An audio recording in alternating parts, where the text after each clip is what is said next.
Hi, I'm Adrianna Wright here with Mr. Andre Elliott, and today we had a presentation in the auditorium about the Sandy Hook Promise organization. I'm here to get a little bit more information from Mr. Elliott himself. Hi, how are you today? I'm doing well. How are you? I'm all right. So what is this organization's mission? So Sandy Hook Promise is an organization that was founded upon a tragic incident that took place in December of 2012, where 26 people lost their lives, 6 of them being educators and 20 first graders. And family members who lost loved ones on that day decided to come together to create this foundation that we now call Sandy Hook Promise. And our ultimate goal is to reach out to communities and schools and students such as yourselves to be sure that no one has to ever experience the loss of life the way that they did. And so we've created programs and initiatives that we push throughout communities to be sure that we can reduce all violence of any sort in any way possible using the voice of students. Okay, and why is this mission important to you? For me personally, it's important for several reasons. One of the primary reasons is because I have 4 children of my own. And when this happened, I had 3 children at the time, now I have 4. And I just wanted to be sure that they walked out into a community where they felt safe.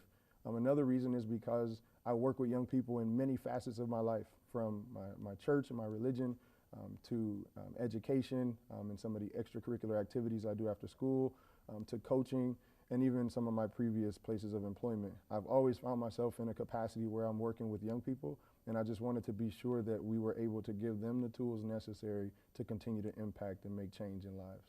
Okay, and you mentioned that the Sandy Hook Promise, they do certain different initiatives. What are some of those initiatives? So we have various programs. One of them is Start With Hello, which is the one that was delivered today here at your school. And then we also have our Say Something initiative as well, where we essentially go out into schools and we provide them with the resources necessary to not only understand what the program is, but how to use it and make it a part of their everyday culture. Okay, and in today's Say Hello presentation, you mentioned something about 3 simple steps. What are those 3 simple steps? Yeah, so Start With Hello has 3 steps. The first step is to see someone alone. The second step is to reach out and help.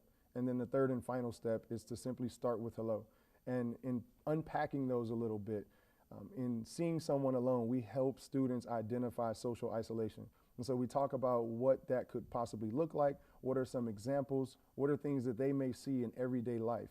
And not just the physical sense of being alone, but also understanding that people can feel alone as well. And so we really dive deeper into what that may look like and identifying where to specifically find that. We know that there's social isolation in schools. We know that there's social isolation in the cafeteria and on social media, but we really try to get students to understand from their own perspectives how to identify that so that they can do something about it. So that's the first step.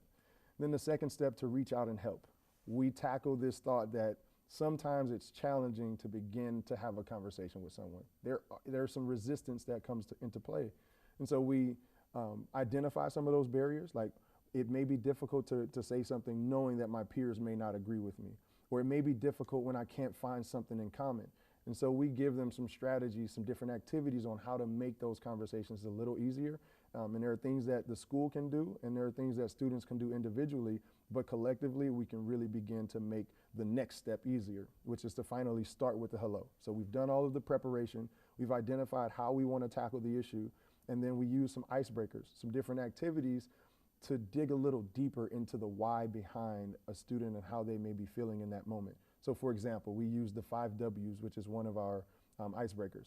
And in using the 5 W's, we introduce ourselves by asking who a person may be, what their name is, but then breaking the ice a little bit and making that awkward situation sometimes feel more comfortable. And so talking about things like nicknames or favorite places to visit, but then also asking the question why after each of those activities, because we really want to validate that person's response and let them know that we care about what they have to say.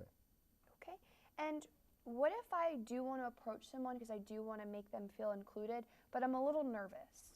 So then I just encourage students to do it at your own pace, to be as creative as possible, but also make it feel like it's yours. And so we share ideas just to kind of get everyone's brains jogging a little bit, if you will. But the idea is to just be yourself, to really have that heart to care about others, and do whatever it takes just to say hi to an individual, to let them know that you're there for them. Okay. What can my school do to make a difference?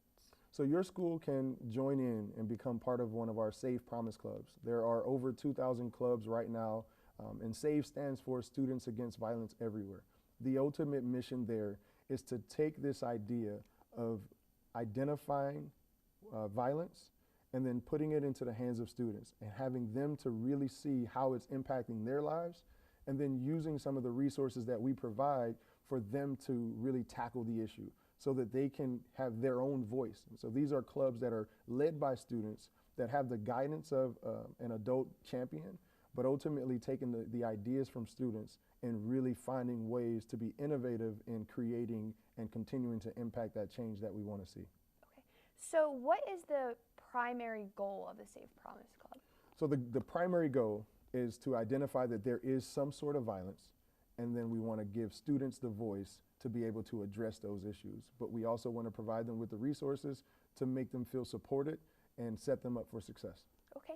And I know that certain Save Promise clubs have activities. What are some of those activities that we can do at our school? That's a great question. So there are some of the activities that I've listed in the presentation. So there are the icebreakers, like the if yous, the would you rather, the my faves, just being able to talk about some of those different things. But some of the other activities could be something like No One Eats Alone Day, which is an event that's recognized nationwide, where students in the month of February on a Friday, they decide to identify someone alone, or not just someone, but recognizing that people are alone in the cafeteria, and then taking some of these conversation starters and putting them at tables in the cafeteria so that people can understand how to take that space and use it as a moment to really impact change. So that's one of the activities that folks can really jump on board with, but there are some others as well. We have call to action weeks. Those take place annually. So we have our Start with Hello call to action week, which has already taken place. It was in September, but it will come back around again next year, where students decide to have like a weekly theme. So, you know, sometimes schools have spirit weeks. We do the same things where we identify ways to really connect and spread that message of starting with hello. And then we have another one for our Say Something program, which this year, or this school year, is actually going to be the first week of March. So it's going to be March 2nd through the 6th of 2020. And during that time, we're going to do the same things, where we're going to use our Say Something platform, where we help folks identify the signs and signals of someone who may be thinking of hurting themselves, and continue to promote that message and bring awareness to the topic, but not just awareness to the point where we don't do anything about it, but we continue to find ways to really use that time to speak up and say something. So those are two areas. And then another big one, which I'm really looking forward to, is April 4th of this upcoming year.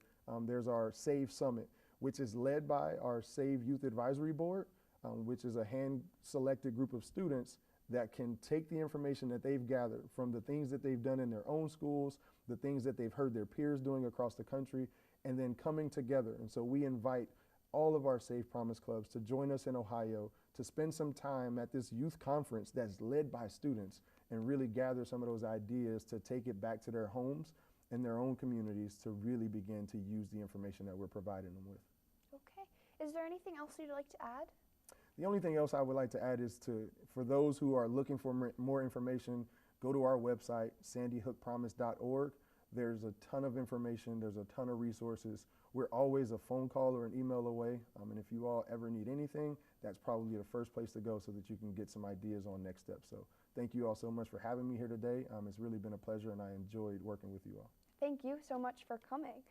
Once again, I'm Adrianna Wright. I talked to Mr. Andre Elliott about the Sandy Hook Promise, as well as the SAVE clubs in our school that are soon to come.